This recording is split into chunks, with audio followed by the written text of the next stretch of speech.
नमस्कार दोस्तों। ये तो हम सबको पता है कि चाइना जो भी बोलता है, जो भी प्रॉमिस करता है, उसको हम 100% फेस वैल्यू पर नहीं ले सकते। मतलब ये नहीं कह सकते कि आज अगर कोई चीज चाइना ने बोला है, प्रॉमिस किया है, तो क्या वो अगले 5-6 साल तो छोड़िए, यहां पर अगर अगले 6 महीने में भी क्या वो उसको पूरा करेगा कि नहीं करेगा, इसकी कोई गारंटी नहीं है। और यही सेम दोहरा चेहरा चीन का वापस से सामने आ गया है। आपको याद होगा पिछले साल काफी सारे क्लैशेस देखने को मिले थे इंडियन ट्रूप्स और चाइनीज ट्रूप्स के बीच में। हमारे कई जवान गलवान वैली में वीर गति को प्राप्त हुए थे और हमने भी कई सारे जो चाइनीज ट्रूप्स हैं उनको भी मारा था। तो यहां पर आप देख सकते हो कि फाइनली जाकर फरवरी के महीने में, इसी साल फरवरी के महीने में डिसएंगेजमेंट का प्रोसेस स्टार्ट हुआ था, क्योंकि हमने भी पैंगोंग सो जो यहां पर लेक है वहां पर अच्छी पोजीशंस हासिल कर ली थी। तो अब ऐसा लग रहा था कि धीरे धीरे ये जितना भी मतभेद है बॉर्डर के ऊपर वो सुलझता जाएगा। लेकिन अब यहां पर देखिए चाइना क्या कर रहा है। चाइना कह रहा है कि हम यहां पर डिसएंगेजमेंट नहीं करेंगे,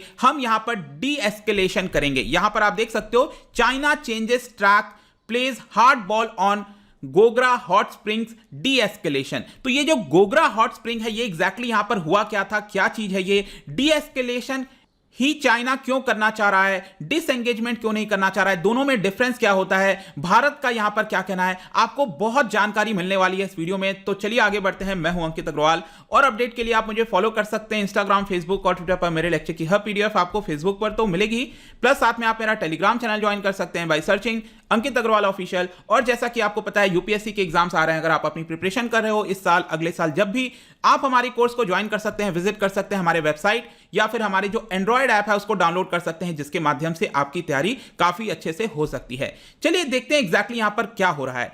आपको पता है जैसे कि ऑलमोस्ट 1 साल पूरा होने जा रहा है जब पिछले साल जो भी प्रॉब्लम स्टार्ट हुआ था दोनों देशों के बीच में, और फिर आगे चलकर धीरे धीरे जो स्थितियां हैं उसको समान करने की कोशिश की गई। आपने देखा होगा भारत की तरफ से भी बहुत सारे ट्रूप्स को यहां पर एलएसी पर लगा दिया गया था।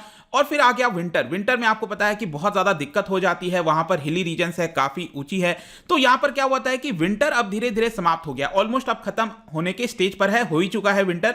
अब यहां पर क्या हुआ है कि डिसएंगेजमेंट का जो प्रोसेस है वो हमने 2 फ्रिक्शन पॉइंट्स पर ऑलरेडी अचीव कर लिया है।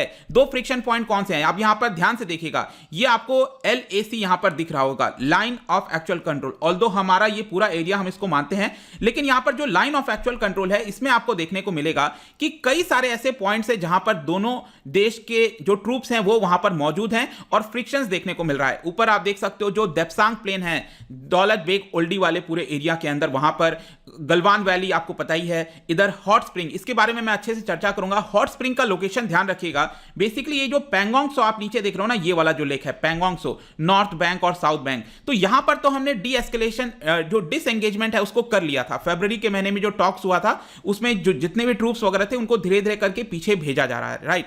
तो यहां पर इसके जस्ट ऊपर आपको देखने को मिलेगा हॉट स्प्रिंग, यहीं पर गोगरा पोस्ट भी इधर ही मौजूद है, ये आपको ध्यान रखना है। तो बेसिकली अभी तक हमने जो डिसएंगेजमेंट का प्रोसेस है वो गलवान वैली और पैंगोंग सो में अचीव कर लिया है, लेकिन अभी भी कई सारे ऐसे पॉइंट्स हैं जहां पर डिसएंगेजमेंट होना बाकी है। तो अब यहां पर क्या हुआ है कि चाइना और भारत के बीच में अगला स्टेप क्या होगा, इसको लेकर डिफरेंसेस इमर्ज हो गए हैं और ऐसा लग रहा है कि आगे आने वाले समय में जो जो जो प्रॉब्लम है, जो यहां पर दिक्कतें हैं, वो आगे बढ़ सकती हैं। तो अभी क्या हुआ है कि रिसेंटली 9 अप्रैल को बताया जा रहा है कि 11th राउंड ऑफ टॉक, अलग अलग आपने देखा होगा 10th राउंड, 9th राउंड, इस तरह के टॉक्स चल रहे थे। तो अभी 9 अप्रैल को यहां पर 11th राउंड ऑफ टॉक्स चला, जिसमें यहां पर हमें पता चलता है कि चाइना ने अपना जो प्रॉमिस है, जो उसने पहले बोला था पैंगोंग सो के समय, ये जो पैंगोंग सो में जब हम डिसएंगेजमेंट कर रहे थे तो उस समय जो बयान आया था चाइना का, मतलब हमारे मिलिट्री के बीच में जो भी हुआ था, वो अपने बातों से थोड़ा सा यहां पर अब चेंज कर रहा है अपने ट्रैक को। अब यहां पर चाइना का कहना है कि हम चाहते हैं कि ये जो गोगरा हॉट स्प्रिंग एरिया है, यहां पर मैंने आपको बताया ये जो गोगरा हॉट स्प्रिंग एरिया है, यहां पर हम चाहते हैं कि डी एस्केलेशन हो। लेकिन यहां पर जब पैंगोंग सो की बारी थी उस समय यहां पर हमने डिसएंगेजमेंट किया था। चाइना चाहता है कि यहां पर डी एस्केलेशन हो। डोंट वरी, मैं आपको इसके बारे में एग्जैक्टली बताऊंगा, क्योंकि ये अपने आप में एक थोड़ा सा टॉपिक है।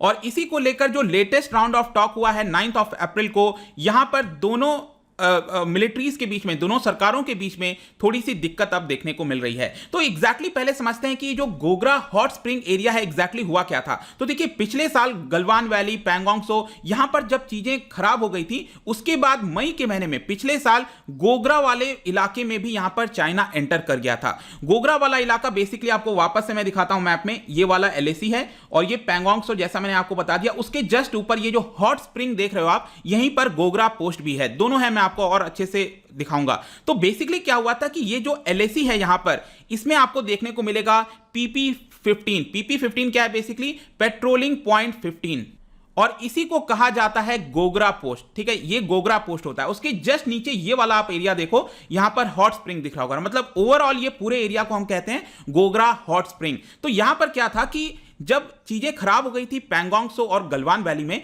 तो चाइना ने अपने ट्रूप्स को इसके अंदर भी एंटर करा दिया। पहले क्या होता था कि जो हमारे जवान हैं वो आराम से पेट्रोलिंग करते जाते और PP15 तक रुकते और फिर वापस आ जाते थे। लेकिन यहां पर जब चीजें खराब हो रही थी दूसरे एरियाज में, तो चाइना ने अपनी आर्मीज को 2-3 किलोमीटर इसके अंदर भेज दिया और वो यहां पर अब जम गए हैं। इसके अलावा जो हॉट स्प्रिंग का एरिया है, यहां पर आपको पेट्रोलिंग पॉइंट 17 और पेट्रोलिंग पॉइंट 17A, ये जो दो एरिया है ये हॉट स्प्रिंग के अंदर आता है। तो यहां पर भी सेम चीज किया यहां पर चाइनीज आर्मी ने, वो भी इसके अंदर 2-3 किलोमीटर अंदर आ गए थे। तो बेसिकली क्या हुआ, आगे चलकर जून 2020 में आपने सुना होगा डिसएंगेजमेंट का एग्रीमेंट कुछ हुआ था, जिसके तहत चाइनीज ट्रूप्स को वापस यहां से जाना था। तो थोड़े बहुत तो चाइनीज ट्रूप्स वापस चले गए थे अपने एरिया में, लेकिन अभी भी काफी मात्रा में जो चाइनीज ट्रूप्स हैं वो इसके अंदर आ रखे हैं।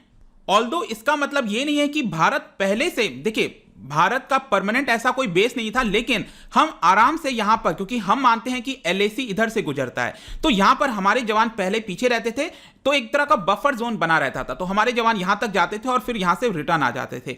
लेकिन चाइना अब क्या किया है कि ये इसके अंदर आ गया है, इसी की वजह से यहां पर गोगरा हॉट स्प्रिंग के अंदर पूरी प्रॉब्लम देखने को मिल रही है। तो आई होप कि यहां तक चीजें आपको समझ में आ गई होंगी। तो अब बीजिंग यहां पर क्या कह रहा है, बीजिंग का बेसिकली कहना है कि हम चाहते हैं बाकी के जितने पॉइंट्स हैं यहां पर, गोगरा हॉट स्प्रिंग वाला अगर स्पेशली हम ध्यान दें, तो यहां पर बीजिंग कह रहा है कि हम पूरी तरह से चले जाएं पीछे।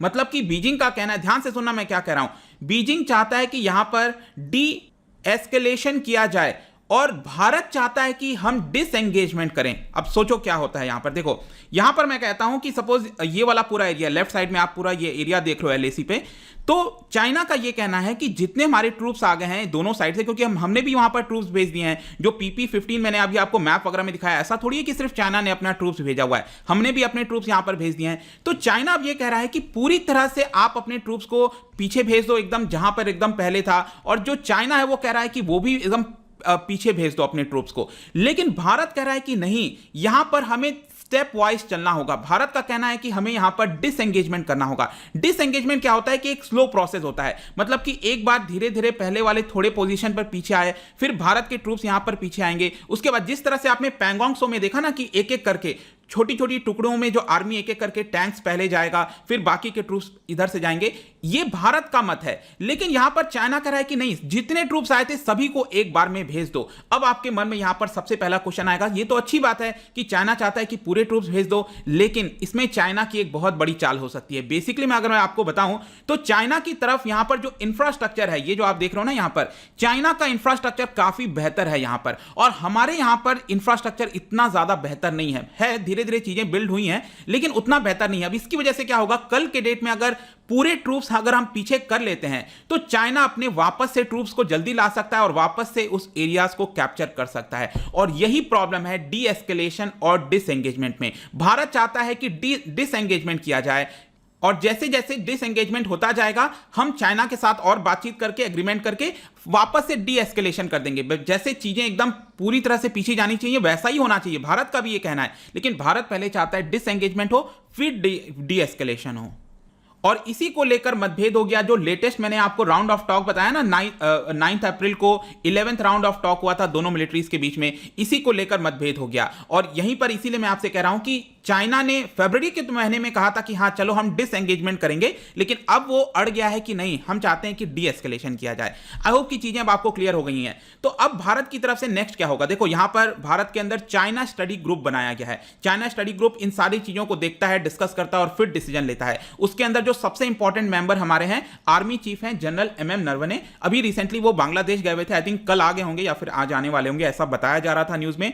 और जो मीटिंग है स्टडी ग्रुप का जो चाइना के ऊपर स्टडी करेगा, वो अगले वीक मीटिंग हो सकती है कोविड वगैरह केसेस को देखते हुए। और सेम यही चीज चाइना भी जो है अपनी तरफ से देखेगा। भारत ने जो बोला है डिसएंगेजमेंट के लिए, उसके बारे में चाइना भी अपनी तरफ से स्टडी करेगा और रिस्पॉन्स देगा।